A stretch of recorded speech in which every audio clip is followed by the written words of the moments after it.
ምንም ነው ኮተታ ማንቺ የልትወስደኝ ነው ጭራሽ ልታሳብዳት አይደል እንዴ? አደይና ገባታለሁ ምናምን እያልክ ጥሩ ጊዜ ላይ ነው የመጣችሁ። ኪንጎ ግን የት ሄዳ አላየሁት። የስራውን ይሰጠዋል ደግሞ ይዘገያል እንጂ አይቀር። ኦይ ምን እያደረጋችሁ ነው? ማዘርዋን ግን እንደዚህ ስላየኋት በጣም ደስ ብሎኛል። ደግሞ ምንድነው ያስደነገጠሽ? መቼ? እኔ ምንም አይነት ምክንያት አልፈልግም። ብሩን ካላመጣችሁ ኩላሊቱን አውጥተን ነው የምንሸጠው እኮ ነው የሚሉት። እኛ እንኳን 18 የሞላውን ሰው አንቀበል። ቆይ ለምንድነው ዴቭ የምታስጨንቂው? ብሩን ካላመጣ ኩላሊቱን ትወስዷል። ዴቭና አደይ ሊጋቡ ነው። ዳይመንድም ቅምጥልም አይለቁሽም። ቆይ ኩላሊቱን ምናምን ያለው የምሩን ነው እንዴ? አይ የቀለለ አንቺና ዴቭ ልትጋቡ እንደሆነ ነገረችኝ። እውነት ነው? አዎ እውነት ነው። አንድ ነገር ይሁንና መጥቼ ያለበት ነው መደፋሽ። ያምሻል እንዴ? ዴቭ ልታገቢው ነው? ዳይመንድ እንዲና ያታቆላምጪ በእናትሽ እንዴ ማዘሯ ኪንጎ ቲና በማይገባሽ ነገር አትግቢ። እንዴት ማሚናሹ እንዲመታት ታደርጋለች?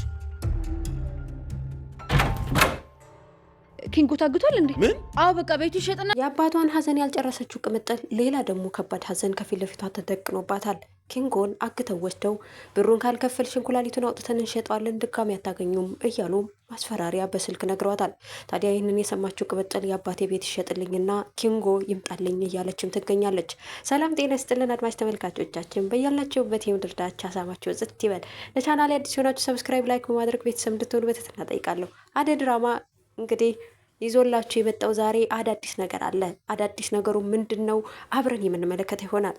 ድንገት የነ ፍቅር በር ይንኳኳል። ታዲያ በሩ ሲንኳኳም አሹ ተነስቶ በሩን ሲከፍት ጠፍታ የነበረችውና እኛም በናፍቆት ስንጠብቃት የነበረችው ሊዱ ነበረች። ሊዱዬ አንቺ ነሽ እንዴ ብሎ የደመቀ ሰላምታም ይሰጣታል። ታዲያ ሊዱ በመቅበጥ የታወቀች ናትና እየተቅበጠበጠች አችሁንም ሰላም ብለው ወደ ውስጥ ለመግባት ስትል ሩታ ትመጣለች። ሩታንም እንዴት ነሽ ሩታ ትላታለች። ሴት ለሴት እንደማይስማማ አሹ እየተመለከተ ቆይ እናንተ ምን ሆናችሁ ነው? ከመጣች እኮ ገና አሁን የመጣችሁ ስለዚህ ለምን በደንብ ሰላም አታያትም እያለም ሲነግራት ሩታ ግን ሰላም ልትላት ፈቃደኛ አይደለችም። ቆይ ሴቶች ግን ለምንድን ነው እንደዚህ የምትሆኑት? ብሎም የተመለከተውንና ያየውን ተናግሯል። ታዲያ ሊዱም ገፍተር አድርጋቸው ዴቮዬ አለ ወንድሜ ናፍቆኛል እያለች ወደ ውስጥ ትገባለች። ወደ ውስጥም ስትገባ ዴቭን አዎ አለው ይሏታል።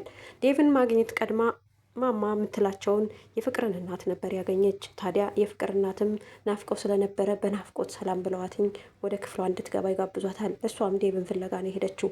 ተንኮልና ሴራ የማይሰለቻት ፍቅር ዛሬም ሊዱን ስትመለከት ሌላ አዲስ ተንኮል ጠንስሳለች። እንኳንም መጣች እነዚህን ቀበጦች ልክ ታስገባልኛለች እያለች ነበር። ቀበጦቹም ሮማንና ሩታን ነበረ። ምክንያቱም ሁል ጊዜ የክፋትና የተንኮል ሴራን የምትጠነሳው ፍቅር ከዛ ቤት እንድትወጣ ስለምትፈልግ እንዲወጡ ስለምትፈልግ ብቻ ሊዱ በዚህ እንደምታግዛት እርግጠኛ ሆናለች። ታዲያ እናትም የልጃቸው ክፋት እጅግ ቢያስጨንቃቸው ኧረ ተይ ልጄ ለምንድን ነው እንደዚህ የምትይው እያሉም ክፋቷን አውግዘውታል። ነገር ግን እሷ በፍጹም የምትሻሻል አይደለችም።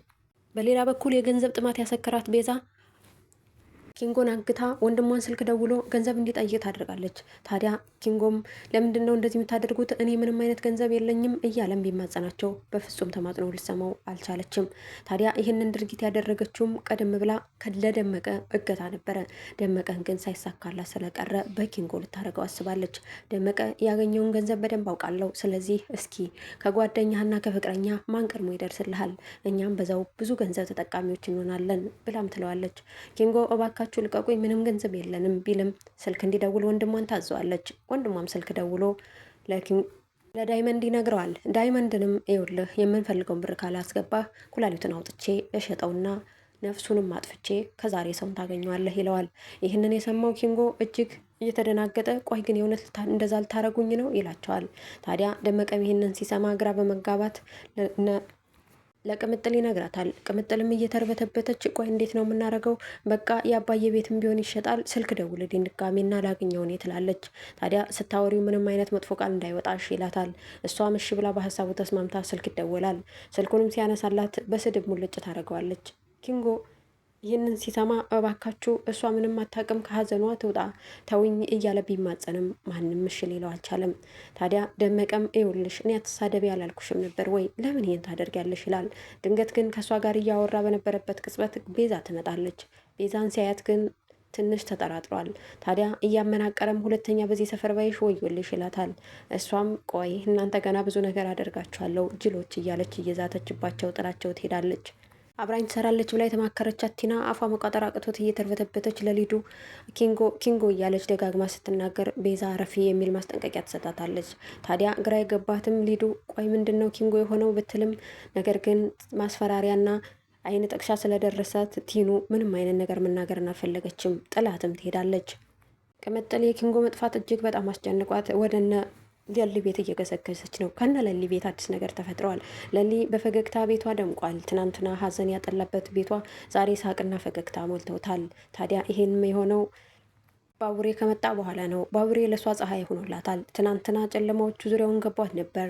ነገር ግን ዛሬ ላይ ጨለማዋን አጥፍተው ብርሃን እያሳያት ያለው ይኸው ባቡሬ ነው። እናቱም ወደዛ ቤት ጎራ ብላለች።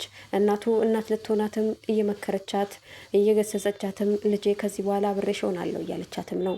ታዲያ በዚህ ቃል እጅግ የተደሰተችው ለሊ በቃ እኔ ምግብ ልስራ ብላ ተነሳ ልትሄድ ስትል ድንገት ባቡሬ ይመጣል። ባቡሬ ሲመጣም በቃ እማዬ ከዚህ በኋላ ከኔ ጋር ነው የምትሆነው ማዘሯ ብላ ስትጠይቀውም አይ አይቻልም፣ ማዘሯን ብቻ ሳይሆን ልጇንም ከተቀበልሽ ነው ይላታል። በፈገግ እያለችም ይኸውልህ አንተ 18 ዓመት የሆነው አንቀበልም ትላለች። በፍጹም እናትም እንዴት ትላለች። እሱ እኮ ትልቅ ሰው ይመስላል እንጂ ገና ልጅ እኮ ነው ለልዬ ትላታለች። አቆላምጣ ስትጠራትም ሰላምዬ ትላታለች። እናት በፍቅር አይን በስስት ሁለቱንም እየተመለከተች ሊሉ በቃ ምግብ ልስራላችሁ ብላ ተነስታ ወደ ኩሽና ትገባለች። ታዲያ ኩሽና ስትገባም በናፍቆት አይኖቹ ሲንከረተት የነበረው ባቡሬ ተነስቶ እሷን ማቀፍን ፈለገ። ነገር ግን እናቱ አጠገቡ ነበረች። እማዬ ቆይ መጣሁ ውሃ ልጠጣ ብሎ ተነስቶም ወደ ክችን ይገባል። ታዲያ ክችን ገብቶም ለሊ ይላታል። ቆይ ምን ልታደርግ መጣ?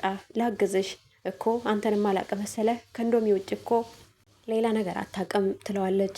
እሱም ፈገግ ብሎ እሺ ይሆንልሽ፣ ነገር ግን ላቅፍሽ ነው የመጣሁት፣ በቃ አቀፊኝ፣ ስታቅፊኝ ሁሉን ነገር እረሳለሁ ይላታል። እሷም ፈገግ ብላ ታቅፈዋለች። ታዲያ ግን ድንገት የባቡሬ እናት ከመቅጽበት ከች ይላሉ። ይህንን ሲመለከቱ እየተርበተበቱ ሁለቱም አይናቸውን ወደ እናትየው ያዞራሉ። እናትየዋም ጭራሽ ምግብ ሰርታችሁ ታመጣላችሁ ስል እናንተ ተቃቅፋችሁልኛል ይላሉ። ፈገግ ብለውም ማዘሯ አሁን በቃ ይደርሳል አለች ለሊ። ታዲያ ማዘሯም የፍቅር ነገር ገብቷቸዋልና በቃ ችግር የለም እኔ እሰራዋለሁ እናንተ ሄዱና እዛ ሳሎን ተጫወቱ ብለው ወደ ሳሎን እንዲሄዱ ያደርጓቸዋል። ፈገግ እያሉም ወደ ሳሎን ያፍረታቸውን ይጓዛሉ። ታዲያ ሳሎን ላይ በነበሩበት ቅጽበት ነበረ ቅምጥል ከኪንጎ ጋር እየከነፈች መጣች። ከኪንጎ ጋርም እየከነፈች መጣ። ኪንጎ እንደጠፋና እንደውም ደውለው ኩላሊቱን አውጥተው እንደሚሸጡት ብሩ ካልተከፈላቸው ነግሮኛል። ስለዚህ ወንድሜ ባህርች እባክህን ትለዋለች። እኮ ብሩ የተጠየቀው እጅግ በጣም ብዙ ነው፣ ምን ማድረግ እንችላለን ይላል። ይህን ነበር ቅምጥል አንድም ሳታመነታ የአባቢ ቤት ይሸጣል ያለችው። ይህንን የሰማው ደንግጦ አይኑን አፍጥጦ ይመለከታል። እውነት ቤቱ ይሸጥ ሊሆን ወይስ ምን ይፈጠራል?